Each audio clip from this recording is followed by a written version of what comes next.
time will tell. I'm sure it will be the inevitable outcome. Anyway, let's get on with it. Welcome everybody to Brainfood Live on Air, bringing it to you every Friday. Delighted to be back after a 2-week break. This is our first episode of the year 2024. So let me take the opportunity, firstly, of wishing everybody a very happy new year. I hope everyone's had the chance to just take a bit of a break, take a couple of days off, enjoy time away from work and what have you. I hope you've come back from that period fully refreshed and ready to go for another crazy year in recruiting. So thank you for spending the first Friday in the afternoon with us on Brainfood Live. So wonderful to see everybody. Okay, I hope you've all heard that. So that was a sound test. Can you let me know whether you can hear what I just said in the chat stream? Let me know if the audio is okay. We should be broadcasting this live, of course, on multiple places, including zillions of LinkedIn Lives. I think we've got a record number of LinkedIn Lives going on today. So hopefully you can hear and see me in all of those places there. Quick check on LinkedIn, which I have to do on my phone. Am I going live? Please say I am. Yes, I am. Okay, that's going. That's going. I think that's okay. Yeah, that's fine. All right, let's get on with it. Good to see you, Adam. I hope life is good. We haven't even talked since the holiday, so good holiday, mate. I hope it was. How was St. Andrews, actually? Yes, that's what I was about to say. I spent 4 or 5 days in St. Andrews, your old stomping ground, and over New Year. It's just such a lovely little place. Beautiful beaches, like nice historic buildings and things like that. Because it's quite posh, you've got some nice restaurants and things, and just wonderful to get out of the city. And the sky was beautiful blue. You can have, the beaches are well underrated there, but because it's basically the golf course obviously distracts everybody, and students obviously in the pubs and what have you, but the beaches are amazing. I think that in the summer it's definitely worth spending a visit there, even if you're not into golf, for instance. But yeah, glad you enjoyed it, mate. That's good. We didn't play golf. It's just a lovely place to walk around, and yeah, the beaches are great, and lots of nice places to eat, and it's just, yeah. And because it's on the East Coast, the West Coast tends to get all the bad weather coming across the Atlantic, and then we kind of suck it up. Like, so it's often cloudier and wetter and stuff in the West Coast, but by the time the weather's over there, the cloud's gone. You're probably the only person that's kind of raved about East Fife as for this weather quality, because it's cold. I mean, it's really cold. Yeah. When I was there uni for 5 years, and it was like absolutely Baltic. It was like, yeah, I get it, it's nice, but it is well too cold. That's convinced me that even though I love Scotland, it was like I was never going to be able to live up Scotland. It was just way too cold for me. So, there we have it. 5 years? Were you held back? No, I did. It's a 4-year university course. So I was technically held back because I did another year. Ended up doing like an MLit effort to try and do some like management economics and stuff like this. You did a postgrad. Yeah. Cool. All right. Let's talk about it. We have to thank our sponsors. Every week, Brainfood Live is sponsored by one of the companies in recruitment technology that step up and say, you know what, we want to support this show. And today's sponsor is none other than the man right here. It is Poetry HR. Tell us about Poetry, Adam. Why should people care about this business? Thank you very much. And just to correct you, the name of the product's Poetry rather than Poetry HR. So I'll be expecting my money back for that faux pas. Poetry is a recruiter workspace designed to save recruiters 31 minutes per day by giving them really quick access to all the different solutions that they need to accomplish their tasks. 30 inbuilt solutions for recruitment marketing, recruitment operations, recruiter learning, and tools such as research tools, Boolean builders, various different useful things that currently your recruiters are probably using 30 separate facilities to access today. So saving of 31 minutes per time. And for you conservative organizations out there who are nervous about generative AI and giving your recruiters access to ChatGPT or Bard or whatever, just raw, then everything's done within Poetry on that, and every call gets recorded, so you can get to see what everybody's doing. Everybody's collaborating. You can see what's working well, what's not working well. A rising tide lifts all boats. Everybody's outreach messaging, everybody's Boolean strings, everybody's information they need to do their job gets better and better over time. And Sarah White is absolutely correct. It sounds like sales enablement technology for recruiters, because that's exactly what it is. And if you're not familiar with sales enablement technology, it is coming down a storm in mainstream sales and marketing over the last 5 years. And we really, really need it in talent acquisition. Yeah, fantastic. And you've missed off the best bit, which is it's basically free, isn't it, for first users? So why don't you check it out, guys? Share the link into the chat stream, Adam, and if anybody basically wants to think about this or even have a go, your first account is for free. So so give it a shot whilst you're at it. All right, brilliant stuff, Adam.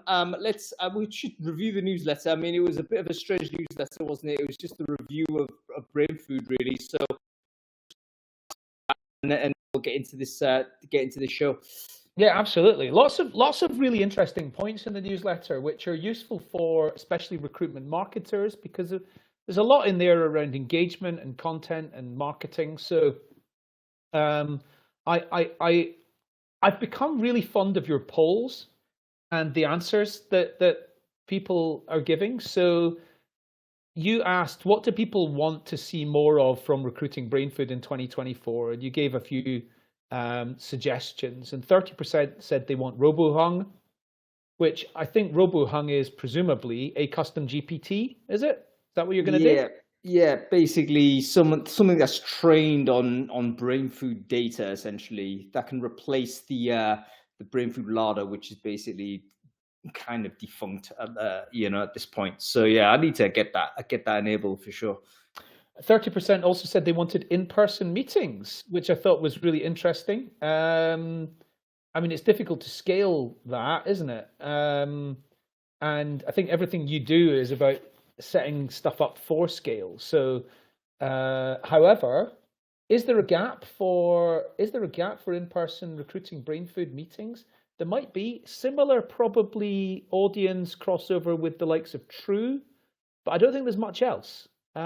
Sosu, pretty similar kind of crossover of audience, but not quite, because it's not just sourcing people, of course, who tune in for Brainfood and subscribe to the newsletter, etc. But interesting to know if you do anything with that this year. Yeah, I think, you know what, I'm tempted to do it, but one of the things that stops me is a little bit is it will obviously be located in London. It's going to be very it's not going to be it'll be kind of like hiving off a group of people. So, but I am traveling a lot this year, so maybe I just end up doing a Brainfood meetup wherever I'm going, and that can help, internationalize it a little bit and not just have it as a one thing, as a center point in UK or London. So yeah, we'll see. Yeah, it could create a 2-tier level of engagement from audience members if you were to go, right, we're going to do meeting, we're going to do gatherings or whatever, and it's London. Yeah. So yeah, that could be a problem. Well done, subscriber growth, 35,000 people subscribing for the newsletter. Interested to see that the average open rate was 39%, but it occasionally spiked to as much as 50. Did you notice anything which told you why? Was it subject headings? Was it times of the year? Was it, yeah? I can tell you no, because the subject heading is actually really the same every time. It's just Recruiting Brainfood issue number. So I was surprised at some of those. I think sometimes the odd aberrant sort of thing happens. I can't really track it to anything that's relevant. And I think, if it's high 30s, early 40s, it's probably normal, because there's a bunch of people that basically have stopped opening it. And once you do that, then they're lost to you to a degree, because you're still sending it to them. but it goes off to a different email address, and they'll complain later on to me and say, "Oh, where's the newsletter gone?" I said, "Listen, mate, you're still on the database, but obviously there's filters that are like moving off in a random direction. I can't correct that." So yeah, it's one of those where I'll probably have to remind everybody to drag the newsletter out of whatever inbox it is. Make sure you whitelist it. Make sure you stick it into primary, etc. So there's a little bit of CRMing to do, I think, just to make sure all of that's tickety boo. But yeah, it's just the fate of having anything that large scale. People, there's going to be a bunch of people that are not going to see it once, and then they may never see it again as a result of it being filtered away. Yeah. Okay. One more, which is just a straightforward point, and then two quick questions. The straightforward point is, as Gavin's pointed out, like Sunday gets double the number of opens compared to every other day. Monday being the next, which is like half as much as Sunday, and then it just goes down, down, down. Of course, during the week, that's quite obvious. It's great. Sunday's great. What it shows is Brainfooders are engaged. They're engaged in what they do professionally. Because most people in recruitment are not looking at professional emails on a Sunday. It's a Brainfood audience, which is different. It's the 5% most engaged and most sophisticated, I think. That's exactly the reason why it was actually set on Sunday. It wasn't a challenge, but it was always, the people who are really into the work will probably look at this, and if you're not, then you don't have to be. But they wouldn't be part of this audience. So yeah, that's right. Yeah. Gavin said when there's no NFL. I'm not sure what NFL stands for, but. Okay. Two quick questions. So the first is, this year, subscribers for This Week in Recruiting, your LinkedIn newsletter, overtook the main Recruiting Brainfood newsletter, 41,000. What does that tell you? What have you learned about that? Because it is. I mean, that's like what? How old is that? 2 years? Yeah, well, you can tell by the numbers. It's like 140 odd. So that's every week, 3 years, maybe coming up to 3 years. So it's a much newer newsletter though than the main Recruiting Brainfood newsletter, but it's overtaken it. Any like observations? Yeah, I think so. It's not better. I definitely don't. I definitely think it's a supplementary newsletter to the thing on Sunday. But the rationale behind why I think more people have subscribed to it is purely because LinkedIn pushed newsletter as a product. So I think they've got a motivation to get people signing up to it. And, if you push something out every week, you get 200-300 new subscribers without necessarily, I don't think it's anything linked potentially to the content per se, even though it looks like every week there's 10,000 people reading that. So, there's a decent number of people reading it. But I do believe it's boosted basically by LinkedIn. So there's a lot of platform mechanics there. LinkedIn have got a billion users apparently, so they can easily insert newsletters into various places and then make sure people get to see it. So yeah, I mean, obviously I'll keep going with it. It's a different product, it's a different kind of thing I'm writing there. But yeah, it's got more than Brainfood on Sunday. Okay, one more, and sorry that I've kicked off the sort of jingoist comments here about by me triggered all the Americans. Yeah. So it's American football, right? Okay.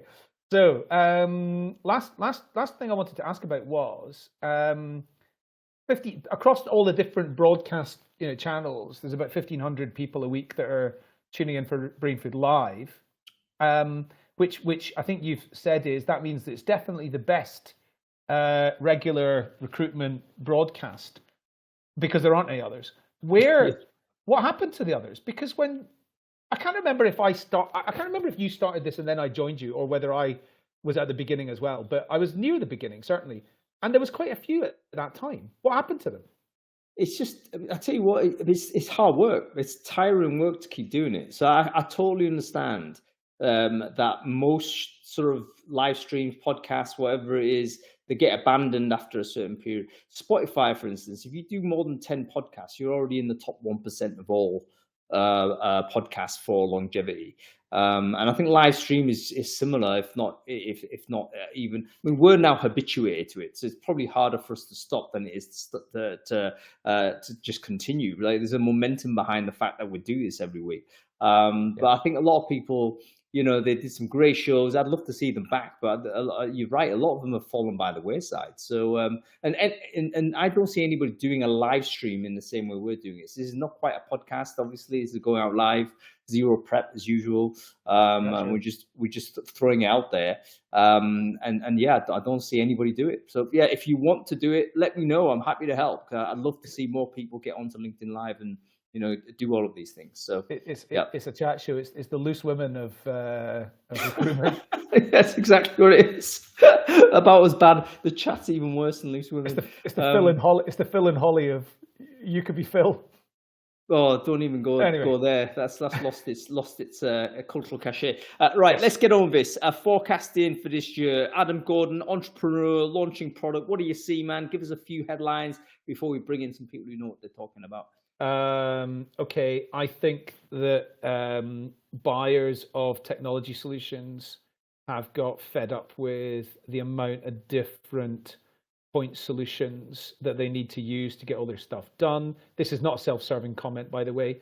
I think that a lot of existing tech products in our space are going to be broadening out their functionality and offering things which traditionally they haven't. At the same time, a lot of tech mega businesses are probably going to move into the recruiting, the HR tech and recruiting space almost by stealth, because they're already offering work tech related things around project management and that type of stuff. I think that our recruitment tech landscape could look quite different by the end of this year. And that's really the only prediction I've got. I think the applicant tracking system as the core technology platform is going to be under more challenge than ever by both CRMs and other entrants or products which are going to diversify their offerings. But yeah, let's hear from the experts. Yeah, that's fine. Yeah, I switched off within 10 seconds of you're talking about that, Adam. But no, very interesting. I think this year will be a year where there's going to be a lot of consolidation in terms of tech. I think companies will be making big tech decisions this year because, you know what, it may not be as frenetic as hiring. You know, when you're completely overwhelmed by numbers of vacancies, for instance, you're not able to do any switch in, switch out. But I think this year people will think, okay, let's get a better system than we had last year. Let's do an audit and all the stuff we're using. Why are we still subscribing to this thing? It's been there for 3 years. No one's using it. We'll get rid. So I think we're going to see a lot of that turnover. It's going to be a very, very interesting year for recruitment tech. All right, listen, let's get on with it. Rich Bradley, I'm going to bring you on first on time zone. Sarah, I know you're there. I know you got massively early. I'll get you on shortly, my dear. We'll get Amit on as well. But let's get Rich on because I think he is here somewhere. Let me just find him. Can I just say, just while we're bringing Rich on, can I just add one other thing actually, which I think is, to me, is I am absolutely convinced this is going to happen. The emergence of generative AI as a transformational tool within recruiting during 2023, that whole explosion of excitement is going to really settle down in 2024 as it just becomes a table stakes piece of technology that we use alongside the internet, alongside email, alongside other things that we've just become accustomed to. It's not going to change everything about the way we work, but it's going to be embedded into everything we work, and it's just going to become a part of the furniture. Yeah, I think so. It's getting already that way. Excitement levels kind of tipped a little bit, and it's like, yeah, sure, we're going to use this to do that, and it's like whatever. It's lost a little bit of magic, which means it's basically mainstream very effectively. All right, let's say hello to Rich. Richard, great to see you as usual. For the people who don't know you, can you quickly introduce yourself? Who are you? What it is you do, sir? Hey, Hung. Hey, Adam. It's great to see you both. Happy New Year and all of that. I'm Richard Bradley. I run Killy OCG's RPO program now globally with a team of about 1,000 people delivering into a couple of hundred different customers. Crazy. You're actually a person that's a fairly significant responsibilities there, Rich, which makes you a perfect person to talk about this. Because I'm kind of operating as always. I'm trying to peek through in my own lens, and it's usually spoke to one person. What does he know? But you're in charge of a huge number of recruiters, global sweep in terms of what you're doing. So yeah, what is your forecast for 2024 when it comes to RPO, mate? Your segment, what areas you think are growing, which are going to shrink, which regions? Give us your take on it, Rich. Yeah, look, I don't think I've got a particular crystal ball. It'd be really interesting. I like those that put their predictions out at the beginning of the year and then review them at the end of or the beginning of the next year. Kevin Wheeler, I always love that. He comes out with his projections and sees how he goes. I love stuff like that because putting it out there. So for those of you, please don't record this because I've no idea and no intent to come back and see whether I'm right or not. Look, I think it's been a really tough year last year for those in TA, and I think it's going to be pretty similar this year. Personally, I think it's going to be a year of taking stock. I think I was really surprised last year how brutal organisations were with getting rid of some pretty good, strong TA leadership. And to see some of those go from an RPO provider's point of view was really surprising and a little worrying. It plays to our hand, of course, because what happens when the market comes back is you're going to see RPO providers thrive. I think one of the things that COVID taught us, and we've seen from last year, is organizations are needing to learn how to become resilient, and they are looking at organizations that have done well in other tough situations and tough times. And as a result, I think what you'll see is recruitment process outsourcing for those people that are asking what RPO is.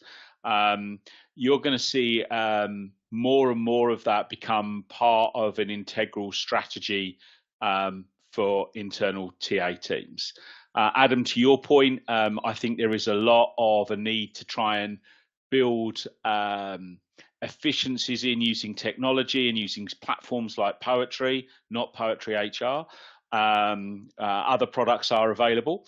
I think there is going to be a need to look at that. And I think what people like from using an RPO provider is access to that type of technology without necessarily having to make some of the commitments themselves, both financially. It also allows them to get through some of the IT challenges you have when you start looking about cybersecurity, etc. If you're running some of that tech and some of those platforms outside of an internal organization. One of the big things that we saw in 2022 was really a large number, nearly 88%, according to Everest, were first adopters of RPO solutions. So it meant more and more organizations were looking at alternative ways of procuring talent. And that type of RPO was really, really relevant. And I'm seeing some stuff here talking about RPO versus embedded. I mean, I think there are a couple of things. So to take that point, one of the things that we saw off the back of after the back of COVID, we saw a large number of traditional staffing businesses and TA folks set up their own, what they were calling RPO or project-based RPO solutions. And there is a real need for those type of solutions from customers where they're looking to access recruiters. They want easy scalability and they want a conversion of that fixed cost to a variable cost. And we saw a lot of that. We saw a lot of explosion of that. I made a lot of money out of that with Kelly OCG off the back of COVID, and our business just grew. because there was just that need to have access to talent and capable people and do it at scale and at pace. I think what we're going to see in 2024 is there'll be an element of that, but I think we are going to start to see more of a strategic use of outsourcing, whether that's through an RPO, whether that's using other people within the ecosystem. You know, if we're talking about tech consultancy, when we're looking at bringing in tech or looking at assessment providers. So I think what we're going to start to see, for me, is an element of TA needing to take a breath. They've been battered. They need to take stock. There's loads and loads of conversations being had at the moment around skills-based hiring and how we're doing this and how we're doing that. But the reality is, you know, a lot of the basics just haven't been able to be done by a number of TA organizations. And that's no criticism of people in TA. It's just they've been under-resourced and overworked. So I think what we've seen is a need to kind of almost press pause, reset. You know, we talk about skills-based hiring. Have we really got our workforce planning and workforce demand planning in place to be able to start to understand the long-term future? My personal view is, in pockets, absolutely, but as a broad brush, I don't think we have. So I think my view for 2024 is, I think that there'll be a point of taking breath. I think a lot of TA functions will look to understand what can they do themselves and where can they be really effective. And then where I think what we'll start to see is RPOs being used in a more strategic way, where we're enhancing existing TA functions. So we have a number of examples where organizations have chosen to keep their own TA function, and they do an amazing job. And they use us. I call it the 80-20 rule because everybody knows the 80-20 rule. But, you know, we're there for that overflow. We're there to take some of that ability to take the pressure away, bring some tech solutions in, and add smaller numbers of enhancements around building talent communities, around diversity, inclusion, that type of stuff we're able to support, and we supplement those organizations. And I think we'll see more and more of that in the RPO space. I think the other thing is talking to a global audience, and then I'll shut up, Hung, I promise, is I think we're going to see a really different pattern emerging globally. So I think if we look at APAC, for example, and we're seeing a lot of emerging markets coming out of the likes of Dubai and the Middle East, we're seeing some more maturity in traditional APAC markets, but there's still very, very different use of that outsourcing model than it is in the US or in Europe. And I think we're starting to see some real different developments in that space. So I think it's an interesting year, but a year that people will take a pause. And on that, I'll take a pause. Thank you very much, Rich. Wasn't that a wonderful overview? What I'm hearing from you, Rich, is that there is going to be a greater first-time use of RPO, is what I'm hearing. So in other words, maybe you've never tried any kind of outsourcing partner before. This year, maybe the year you're going to give it a shot, and it's up for suppliers, whether you're RPO embedded or which way you want to describe yourself, to be able to produce a service offering that's compatible or suitable to that organization that might be trying it for the first time. Does that make sense to anybody here? If you're in a TA team right now and you're thinking, you know what, we're not going to hire 40 people into the team. However, we may potentially have a larger than expected need to recruit, in which case we've got a plan for dropping in some third-party resource that can operate as our wingman in times when there is, as you say, overflow. So first-time use of RPO. Would it be fair to say that deal size would probably be smaller if you have a lot more first-time users on average? So I'm thinking maybe less big beast type deals, maybe lots more smaller chunk type deals. Would that be a fair commentary or prediction, Rich? Yeah, I think so. And we saw that. any RPO provider likes a 3, 5, 7-year deal of hundreds of thousands of hires. That's what we all strive for. It's the golden goose. The reality is, I would say probably 90% of the deals that we had in the last 24 months started well below 500 hires, and they were started as projects of 6, 9, or 12 months. And a large proportion of those then converted into slightly bigger, slightly longer deals, but not massive. And I know everybody's going to sit here and go, for it to be a true RPO, it needs to be thousands of hires. I don't think so. I think for me, it's about the value that it adds. We acquired a business in the US called Rocket Power. We acquired it at a brilliant time. It's a tech focused business, and we acquired it just before the tech business just completely died on its bottom.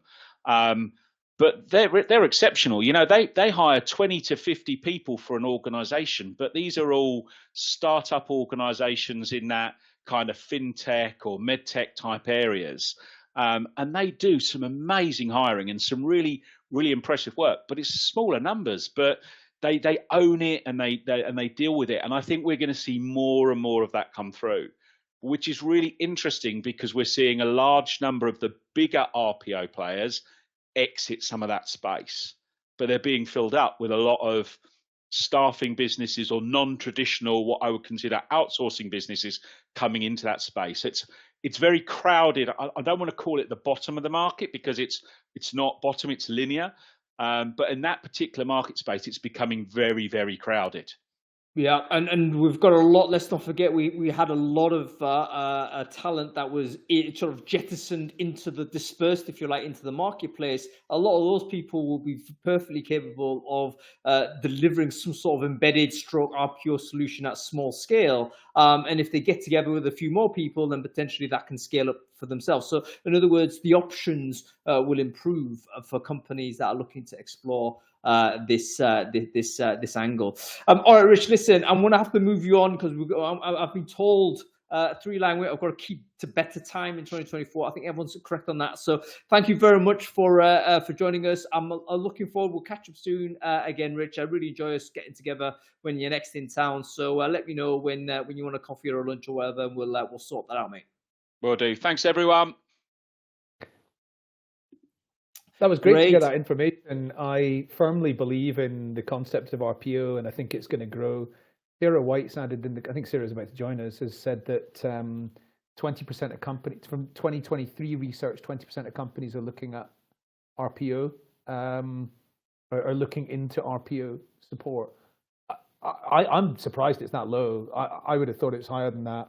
It probably is higher. It's the number of people that have been that were prepared to say or whatnot. I mean, I think when the opportunity arises or when the crisis hits, sometimes it's not like, okay, you need the resource, then that elevates as something it's going to happen. So yeah, I do think that's going to be the case. Sarah, I'll bring you on in a sec. I'm going to bring on Shereen first because actually Rich touched on this. The growth geographically, regionally, about where recruitment work is happening. And yeah, we're going to bring on Shereen. She works in Dubai. Let's have a look at what's happening out there. I think it would be very interesting to zoom out a little bit and see how that looks in a different part of the world.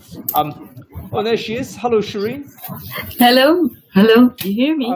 Yeah, we can hear you. Great. Shereen. Hi, Hong. For the people who don't know you, can you quickly introduce yourself? Who are you? What it is you do? Yeah, sure. So I'm actually managing the talent acquisition department for Medtronic, one of the, if not the first one, medical device company worldwide. I'm managing the piece or the port of emerging markets based out of Dubai. I'm also the advisory board member for RL100 in Middle East. Glad to be with you, Hong. Hi. No worries, and thanks for joining late notice. And big shout out to all of the RL100 Middle East folks. I love what Lois and Jamie are building out there. It's fantastic. Absolutely. To see a community emerge in Dubai and in the wider area where there's so much happening in that space. Give us an overview. Treat the audience as if they know nothing about the Middle East, Shereen. Can you give us some ideas to what sort of recruitment is going on over there? So this is part of the greater Middle East, because Middle East in the past was kind of 7 countries. Now it's more than 12 countries, and it's including Saudi and Turkey, North Africa. So in this part of the world, we call emerging markets. So you can imagine it's always double-digit growth. And with this double-digit growth, it comes the opportunities.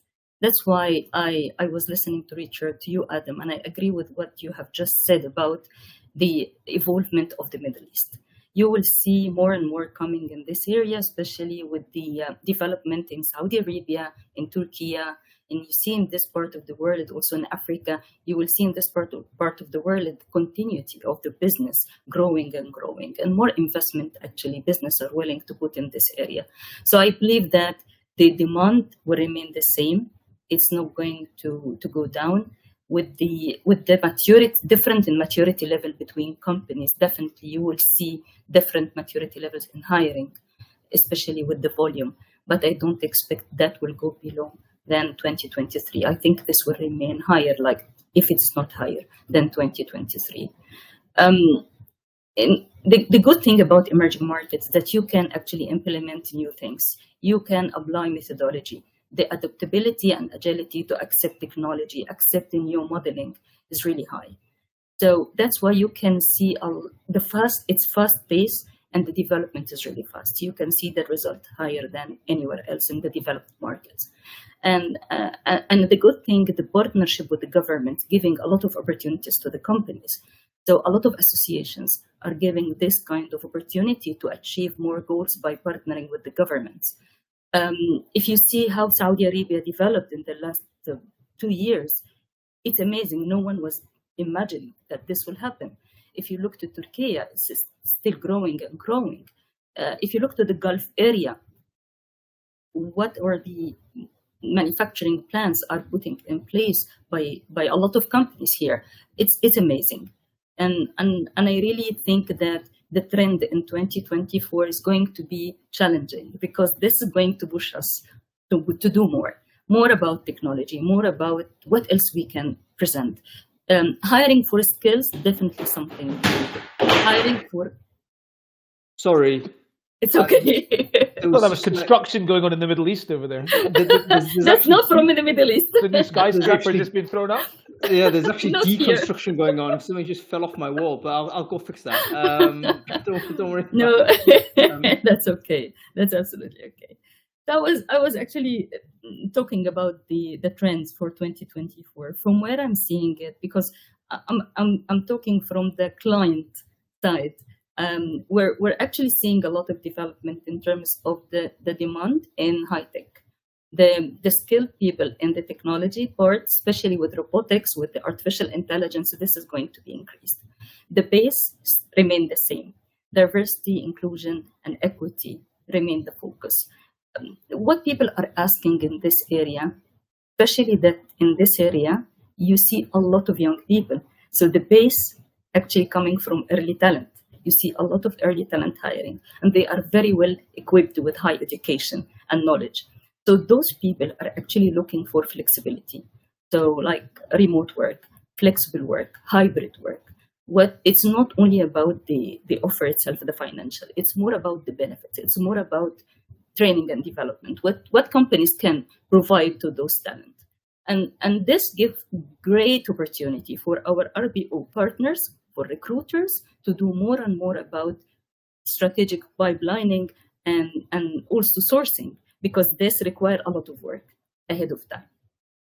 Yeah, it feels to me, and again, I'm speaking as someone who's ignorant of the area. It's part of the reason why I was delighted to bring you on at last minute, Shereen. And also, I have plans to do more investigations of different parts of the world this year. It's one of my commitments to the Brainfood community. But it seems to me that there is that sense that the maturation is an important part of it, because you can get in at a place that wants to grow, that wants to kind of move forward.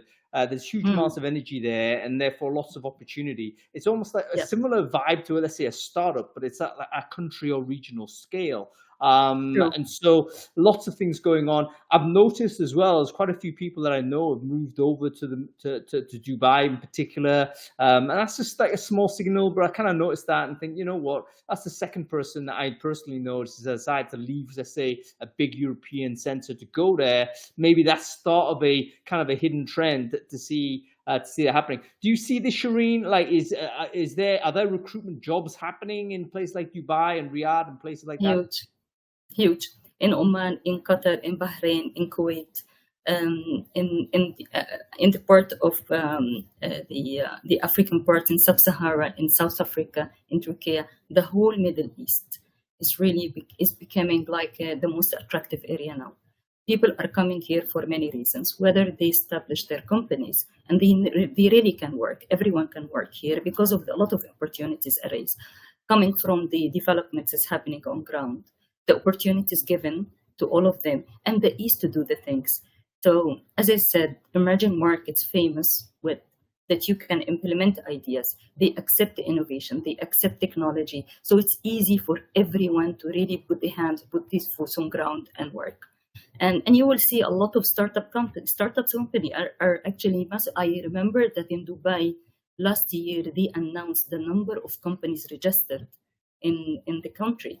And I believe that it was more than 100 or 120 only in quarter. So I believe that this is a signal that this is the area where you can invest. This is the area where you can have a look and see what's going on.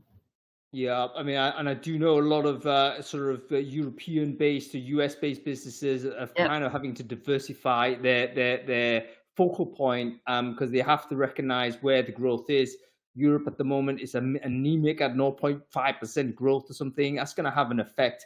It's just in terms of how aggressive you can be as in the recruitment space. So yeah, I can totally see more happening there. Adam, you're about to say something? Yeah, I was just going to say your point about like people moving to Dubai. I think probably like 5+ years ago there was quite a lot of people.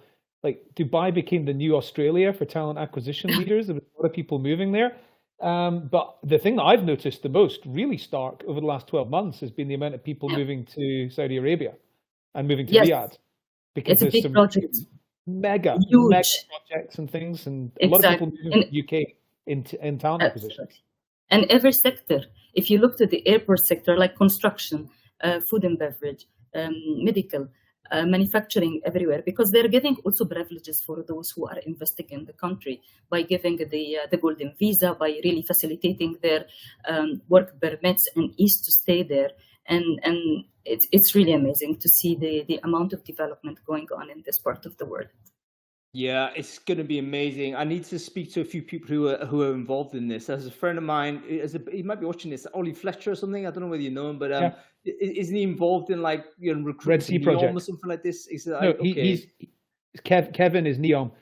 Ollie Fletcher runs talent acquisition at Red Sea Project. He's been there for about 4 years now, I think. And yeah, it's great. Right, we need to get him on the show, obviously. Listen, Shereen, we've got to move on real quick. Thank you so much for dropping us a little bit of that insight. We're going to do a special show on what is happening, particularly in the Middle East. Probably just narrow it down even to Dubai. I think that'll be enough. So we'll do that in due course. But it's good to kind of get the sense that there's different parts of the world will operate in different ways, and from a recruitment perspective, there'll be things happening somewhere on the planet. In which case, there's opportunities there. Great to see you, Shereen. We'll be in touch. Thank you so much, guys. Thank you. Cool. Keeping with the international theme, we're going to bring on Sarah White. Amit, we're going to bring you on at the end. I hope that's okay. Sarah White, where are you? There she is. We're going to accept this. Terribly early for Sarah. I hope this is going to be okay. But I do know she's been busy with like all kinds of parental response. It's 6:40. Excuse me, 6:45. That's too early for me, mate. No. It is 6:45. It was 5:45 when I got on. Oh, I really feel bad getting you up so early in the morning, Sarah. So thank you so much for joining us. Wonderful to see you. Sarah, for the folks who don't know you, can you quickly introduce yourself? Like, who are you? What it is you do? Yeah, I am Sarah White, the founder of Aspect 43. We are a strategy firm and a research firm focused on HR tech, work tech, talent tech, all of the things. My background is I also just got Invisalign, so I can't talk quite yet. So that and early mornings, so apologies. My background is in the TA side of the world, and so I have, been a part of a bunch of, I think, 14 exits at this point in TA tech, and done about $1 billion of M&A in the space. Fantastic stuff. And Sarah, I've just shared Sarah's LinkedIn there. Please make sure you do connect with Sarah. What's your perspective of 2024? How would you give it? Can you give us like both a big macro overview and then dive into maybe some segments or some areas that you think, okay, here's particularly notable that you're prepared to make some sort of forecast on, Sarah? Yeah, I think what we started the show off with, those were phenomenal. I mean, that was a long list of some really interesting things. I'm all for the consolidation, and 100% agree that everybody's very frustrated with all the technology out there, but not just frustrated by how much they're having to buy. They're frustrated with the usage of it. And quite honestly, the non-usage. And the people that are more frustrated than TA is actually the executives, because we've invested so much money in talent acquisition and HR technology over the past 5 years with next to nothing to show for it. Our candidate experience isn't better, our hiring manager experience isn't better, our recruiting manager experience isn't better. And that is a trend we're continuing to hear in our CEO roundtables of non-HR or non-recruiting teams, the CEO roundtables, as to why the HR and the recruiting departments are getting hit with layoffs first. Like, we've spent so much and we're just not utilizing it, and we're not showing ROI, and we're not doing some of those. So I do think we're going to see some massive consolidation there. Our 2024 research will actually roll out in 2 weeks. I'll make sure you get a link so we can get something specific for your audience. But what we found last year in both our main and our mid-year was exactly, they want more platforms, but they don't want to necessarily sacrifice the features in order to get it. Like, everybody's not going to jump on Workday, right? Like, we're not going to use Workday for recruiting. We're going to keep buying all of those. I think the other big things that we are 100% going to see, we have a huge number of non-HR companies that are reaching out to us.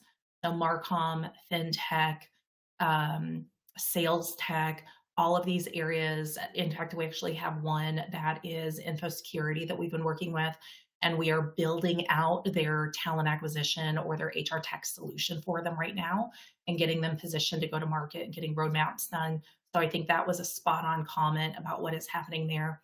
The other big thing that we're going to see is invisible user experience. And so we're going to see all of the tech move over to where you're not having to log into anything anywhere.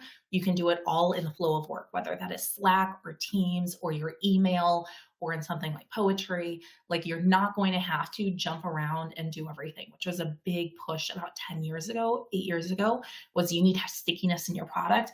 We're learning, who cares? Make the money, right? Like, who cares if they're in your product all day, if they're actually utilizing it? And so it's been a slow push, both to push like VCs and PEs to understand that concept, and an even slower push to get heads of product and CEOs on board. But now that they're starting to see that it is working out much better, we are there.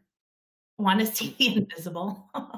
No, very interesting, Sarah. And you know what? I think utilization has always been like a very long problem, a kind of a problem within recruitment for a long time. And not to say this will ever be solved, but it may well be that, the next 12 months, there's going to be heightened scrutiny as to where are you actually using products that we've spent money on, and if not, we're going to have to make stronger decisions than previously. In a happier marketplace, maybe you could kind of let a lot of that stuff slide. So you're going to have basically a lot more scrutiny. Quite important for TA teams to figure this out in advance of someone else telling them, I would say. It's one 100%. Of the things that you have to do if you're a leader.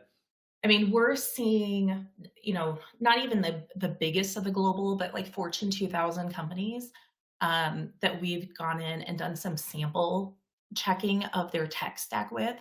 where they have between 40 and 60 products just for talent acquisition. In some cases, one of the companies had 4 contracts with LinkedIn. 4 full contracts. So they were paying 4 times over. Nobody at LinkedIn was going to them.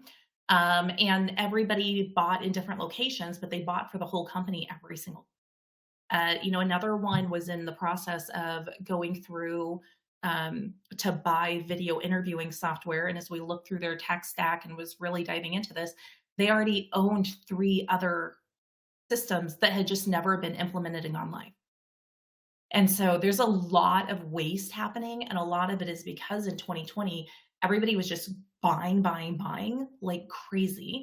And so the market right now is talking a lot about how everything has leveled off and how slow it is. And when in fact, we're just back to normal at this point, as far as the purchasing of talent acquisition systems and tech and point solutions and all of that. We're just back to the normal point. We've just been operating like crazy for the past 4 years, which has only made utilization worse. Yeah, if you've got 40 products internally, how are you going to use any of that stuff? And where is the purchasing decision made? Maybe that's made by a TA leader or a business leader that's no longer with the business. They walk away with the login, no one has any clue, and it's like just bleeding cash out every month. You just don't know. So lots of things going to be happening there. Adam, you're going to say something? Multiple applicant tracking systems. Heard of plenty of companies with that recently. Sarah, do you think it's a failure of ours that have we left the door in talent acquisition technology? Have we just left the door wide open for these companies in sales tech and martech and fintech to come in? Is that our failing that's attracted them into our space? I think it's our failing on both sides of the market. So from a buyer or practitioner side, we did this like shinies, and we chased all the big stuff, and we were like, well, what is so-and-so on stage talking about at this event? And I'm going to buy that because that must be the right thing. And a lot of this stuff was done before people really started to realize and understand the world of influencers and how much money people were getting paid to drop the name of a product on stage or mention something. And they weren't necessarily going in and diving in. And it's not just TA, but we're seeing it in HR with certain big names.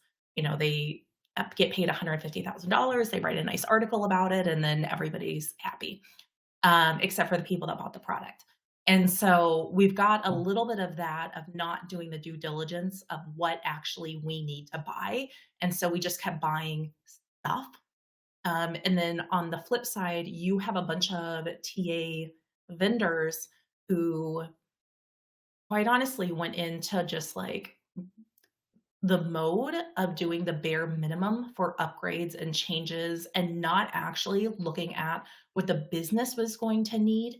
So they were building for recruiters, which quite honestly is a kiss of death for most of the vendors out there, because the recruiters will get what they need, but then they can't actually do the rest of what is needed for their job to be very strategic. And there has to be both sides of it, especially as we dive into more focus on analytics. And the role of talent acquisition is looked at under more scrutiny by the C-suite. Sarah, if I said talent acquisition teams have bought what venture capitalists can make money out of funding, is that too simplistic? Wait, say that again. TA teams have bought what VCs have been able to make money out of. 100%. Yeah. Yeah. We've been played. Well, I wouldn't say that's true, but I think basically there's been a disconnect between the people buying the software and the people using it. That's always been the case. There's all kinds of different agendas involved that can confuse the matter. What we have now, though, is certainly a continuation of an environment where there's just going to be greater scrutiny on every dollar spent, every pound spent, and we're not going to be so frivolous. That's going to be an opportunity for people, though, an opportunity for new players to come in. There's going to be, that rationalization does not mean no more purchases. It simply means that smarter purchases are going to occur, and some of those companies that have just, parked software in. You disagree, Sarah? Go ahead. I do. I agree 100%. So our amount of spend on talent acquisition tech is not going down. In fact, for many companies, it's going up, or for the majority, it's staying the same. So there's still going to be the same amount of investment. What we are seeing, and again, just to preface, like, we run the largest buyer behavior study in the world on talent acquisition technology. So we look very clearly as to not just, I don't necessarily care what brand they're buying or anything. We look at how they're buying, why they're buying, the motivation behind it, what is driving them to even make the decision to do any of this to start with. What we are finding is when stuff like is happening, they actually default into the safe option. And so they're going to default into whoever has the biggest brand name, whoever does the biggest marketing, whoever is doing this, not necessarily what product is best for them. And so our company spends a lot of time. We have a different division that is what's called an analyst group or a research group.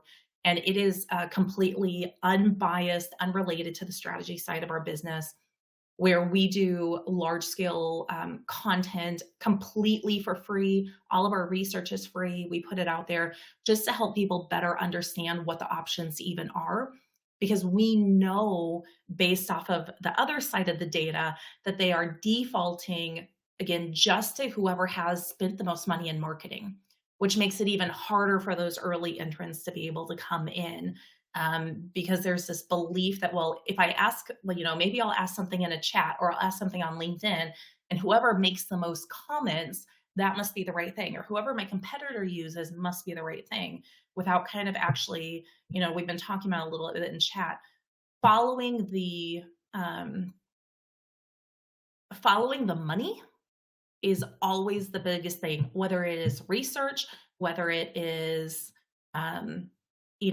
with marketing or who's making the suggestion. I always suggest following the money. I think on this, though, social proof is still so important, and it's not the right way to make a decision, but it is unfortunately the way decisions are made. I say this all the time because you see it in, let's say, the Brainfood group, where people say, hey, I'm looking for this product, any names? And then a bunch of people volunteer names, and you just know that all of those companies nominated are going to end up on the demo. It's going to be one of those. And if you're not, 87% of companies do that way. What's interesting when we dive into that, of all the companies listed, only 60% of them have never actually used the product. They happen to know the name of the brand, or they saw them at a conference. So we actually know that the brand visibility is way more vital for social proof. So as you're saying, like, oh, we got scammed. Well, we're the company that helps do that, right? Like, that's why I'm trying to explain how this works, because that social proof doesn't mean that somebody ever actually used the product. And typically when it's a negative experience with it, they have used the product, but they usually did it with a bad implementation. So 64% of the time somebody had a negative experience, it actually had nothing to do with that product at all. It was that the company or the end user didn't get trained properly, or the implementation was wrong or anything. And so it is how it is purchased, but it's also the least successful way to buy technology for actual usability. What we're going to do, we're going to have to do a show on this. It would be quite interesting to do a how to buy HR tech. Let me know, folks. Would that be interesting? We get Sarah back in. We're getting some system integrator types. How do you buy software? What's the best way to do it? Would that be interesting? Let me know in the comments. Send a thing over that you could send out this week. We have a report on it. I'll just send it over. It's from like 2 years ago, but we'll at least get that over. If you do have anything, please do share. We'll be very, very interested in. I think none of us know how to do it. Is the reality, which is why we lean on social proof, because we're hoping someone else has done the due diligence for us, because they've done it and it was okay. Therefore, that must be good for us. I think it's very similar to buying a big item, buying a car, buying whatever it might be. You ask your mates, and you're not going to do something they veto. But you're generally going to do one of their options that they've suggested. All right, we've got loads of yeses coming in here. Sarah, I've just noticed the time. We've got to keep flying through because we've got Amit to bring on. Wonderful to see you. I hope you have a very good rest of the day. Thank you so much for getting up early and joining us. We'll get you back now that you've broken the seal. And I know you prefer to get up early. We'll get you back for another show. Great to see you, Sarah. Sounds good. Thanks, guys. Cool. All right, folks, listen, I forget about this. I nearly forgot about it, but we have to do it every week, because one of the reasons why Brainfood Live is, I think, a plus for the community, is because it enables other people that have never met each other before to connect, grow network, and then have a conversation going forward after we come off air, which needs to be soon because we're already at 3 p.m. So take a moment, folks, grab your LinkedIn URL, share it in the chat stream if you're watching this on Crowdcast.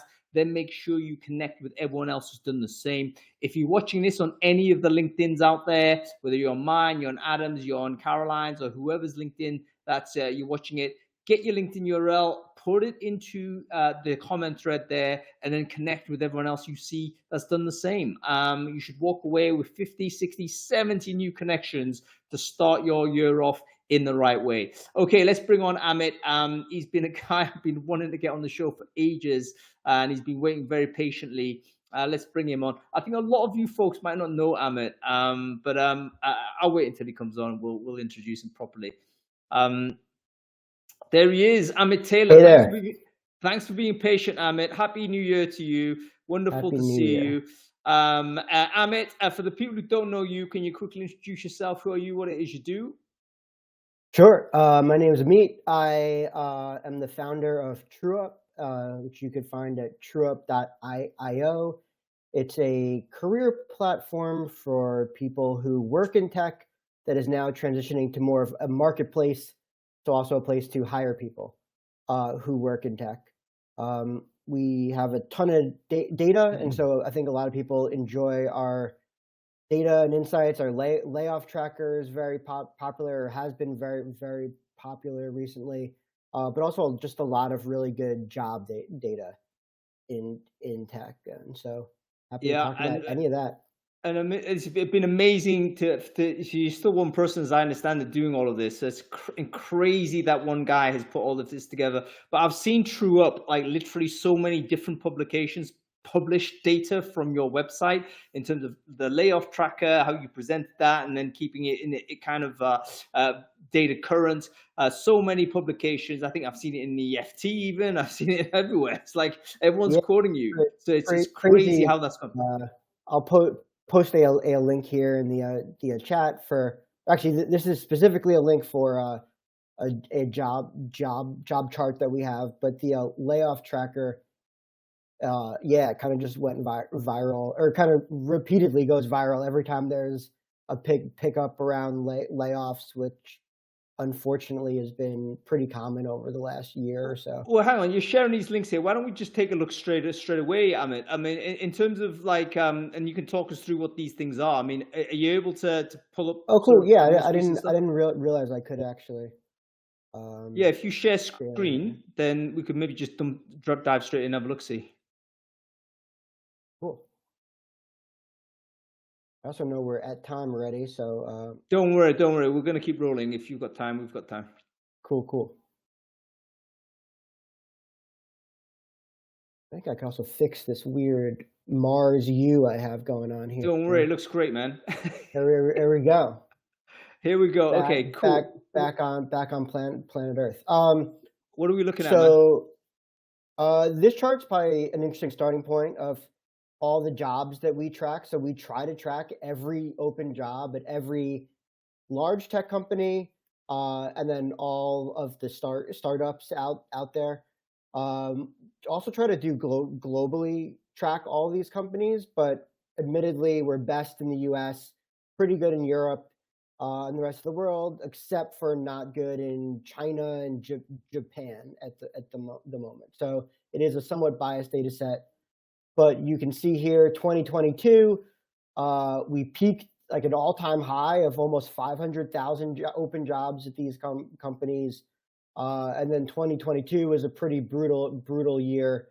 And then 2023 was incredibly flat. Just flat, yeah. Yeah, we just didn't, like, I mean, it is up 13% from that low, but yeah, just very, very flat. Which is a little bit troubling, I think. That's a long time, man. It looks like that's an entire year's worth of basically zero growth on tech jobs, effectively. Yeah, and it was a time when the market recovered for a lot of these companies. So I think maybe looking at big tech in particular, their stocks are pretty much back to where they were at their highs in a lot of cases, and their hiring is just nowhere near back to what their highs were. And so I kind of thought, okay, well, then when the market recovers, hiring will recover, and we haven't seen that so far. So I don't know. I'm not great at making these long-term predictions on the hiring market, but it's a little bit scary to think, okay, when do we get back to where we were, or are we just not getting back there?